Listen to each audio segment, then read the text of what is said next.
Hi, in this video we are going to talk about spanning trees again, but instead of considering classical algorithm and the lazy implementation of the Prim-Zjarnik algorithm, we are going to talk about the eager implementation of the Prim-Zjarnik algorithm. So basically, the aim is the same. We want to construct a minimum spanning tree. But the lazy version of the Prim-Zjarnik algorithm is that we use a priority queue or a heap in order to get the minimum edge weights. Plus, we insert all the edges to the heap without modifying the content. That's why it is called lazy, because we don't care about the content of the heap, we don't update the content of the heap, we are lazy. What about the eager version? We do update the content of the heap if necessary. And basically on every iteration we have to check whether is it necessary to change the content of the heap, because there may be several cases when there is already a shorter path to the spanning tree, and that's why we have to update the content of the priority queue accordingly. Okay, so let's consider this situation. We have 7 vertices and several undirected edges with given edge weights. We can start our algorithm at a random vertex, for example the vertex E. It's very important that we are going to iterate our algorithm until we consider all the vertices. We have been talking about that the classical algorithm is an edge-based algorithm. The Prim-Zjarnik algorithm, on the other hand, is going to run until we considered all the vertices and we include all the vertices in the minimum spanning trees. Because for a minimum spanning trees, not all the edges are included, but all the vertices are included. Okay. So basically it is the same as for the lazy algorithm, that we keep visiting all the neighbors of this vertex E, the vertex B, the vertex D, the vertex F and the vertex G. And basically we are going to construct a heap and going to put these edges to the heap. So the edge between E and D, the edge between E and F, E and G and E and B. Then we are going to get the minimum edge, so the edge with the minimum edge weight. It's going to be the edge between the vertex E and the vertex D. So we are going to visit this vertex and we are going to consider these vertices and this edge between the two vertices to be done, in the sense that we are not going to bother about them anymore. Okay, then we keep visiting the neighbors of D. And from now on, it's going to be different from the lazy implementation. So what about the D-F connection? We know that there is a cheaper path to the F node, because we know for certain that going directly from the E vertex, it's going to cost 4. But going from the vertex D, it's going to cost 5. So we exclude the D-F edge as an option in the spanning tree. So I'm going to mark it as red. Okay, so what about the DC connection? Is it the first time we consider the vertex C, so we add this DC edge to the heap because it may be good? Okay, so that's why we push the DC with the edge weight 6 to the heap. What about the DA connection? It is the first time we consider the vertex A, so we add the DA edge to the heap. Okay, we add it to the heap. What about the DB connection? We have considered a path to vertex B so far from vertex E. The total cost from vertex E is 7 because the edge weight is 7. But the cost from vertex D to vertex B is 4. So that's why it is cheaper to go from vertex D to vertex B than going from vertex E to vertex B. So that's why we are going to exclude the EB as a solution, because it's not the shortest path in the sense that it is not the cheapest solution. So we update the heap and we get rid of the EB edge, and basically we add the DB edge instead with the cost 4. Okay, then we iterate as far as we haven't included all the vertices in the spanning tree, so we iterate until all the vertices are green.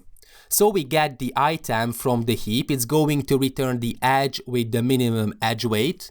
It is the 4. Okay, as you can see, there are two edges with weight 4, we can choose between them at random. For example, I'm going to choose the EF edge. So we visit the F and we consider it to be the part of the minimum spanning tree with the EF edge. And of course we remove the EF from the heap. Then we visit all the neighbors for the vertex F, the C and the G.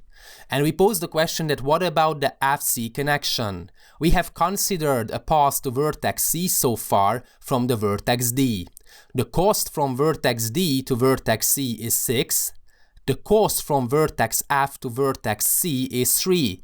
It is a better solution, so that's why we are going to exclude the DC edge from the minimum spanning tree, because there's a better solution. So we are going to eliminate it from the heap, and we are going to insert the FC edge instead with edge weight 3. Okay, then what about the FG connection? We have considered the path to vertex G so far from vertex E. The cost from vertex E is 9. The cost from vertex F to vertex G is just 2. So what does it mean? It means that we can make sure that this EG edge is not going to be part of the minimum spanning tree, because there's a better solution. What is this better solution? Basically going from F to G. Okay, so we get rid of, and basically we insert the FG edge with the edge weight 2. Okay, then we keep going because we haven't visited all the vertices in the graph. So we get the edge from the heap and it's going to return the one with the minimum edge weight. It's going to be the edge between the F and the G, so we include the vertex and the edge in the minimum spanning tree. We remove it from the heap and we visit all the unvisited neighbors of G. It is the B, so what about the GB connection? We have considered the path to vertex B so far from vertex D, and the cost from vertex D to vertex B is 4. The cost from vertex G to vertex B is 8. So that's why the GB edge will not be part of the minimum spanning tree. Okay, so we keep going because we haven't visited all the vertices in the graph. So we get the minimum edge from the heap. It is the FC with the edge weight 3. So we keep visiting them and include them in the minimum spanning tree. Of course, we remove it from the heap and going to visit all the unvisited neighbors for C. What about the CA connection? We have considered the path to vertex A so far from the vertex D. The cost from vertex D to vertex A is 12. The cost from vertex C to vertex A is just 2. What does it mean? That we have to update the heap. And we can get rid of the DA connection because it is very, very expensive. So we get rid of this connection in the heap and basically we are going to insert the CA connection with edge weight 2. Then we keep going because we haven't visited all the vertices. So we get another item from the heap. It's going to return the edge with the minimum weight, which is the CA connection. So we are going to include it in the minimum spanning tree. Okay, we remove the CA from the heap and visit all the neighbors of A. What about the AB connection? We have considered the path to vertex B so far from vertex D. The cost from vertex D to vertex B is 4. The cost from vertex A to vertex B is 1, so we update the heap. We can come to the conclusion that the DB edge is not going to be part in the minimum spanning tree. We are going to delete it from the heap and going to insert the AB connection instead with edge weight 1. Of course, we keep going because again, we haven't finished yet. We haven't visited all the vertices in the graph. So we get the item from the heap, which is going to return the AB connection. And basically with this, we are done. We have visited all the vertices in the graph. So we have managed to include all the vertices in the minimum spanning tree, so the algorithm terminates. The overall cost basically is the sum of the distinct edges, which is going to add up to 14. So we can come to the conclusion that with the help of the eager Prim-Zjarnik algorithm, we are able to construct the minimum spending tree with overall cost 14. So what's the main difference between the lazy and the eager implementation of the Prim-Zjarnik algorithm? That for lazy implementation, we don't bother about the heap. We just keep inserting the edges and we keep getting the edge with the minimum weight. Okay, of course in the code we will see that we have to check whether we have visited the given vertices or not, because again we have to avoid including cycles in the minimum spending trees. It's very important because we are going to talk about the applications, we are going to talk about the spending tree protocol, and basically the aim of the spending tree protocol is to avoid cycles in the local area network. So it is the same that we are not able to include edges that's going to form a cycle. So the eager implementation of the Prim-Zjarnik algorithm is going to take care about the content of the heap. We are going to check whether is there a shorter path to the spanning tree, and if there is, then we update the content of the heap accordingly.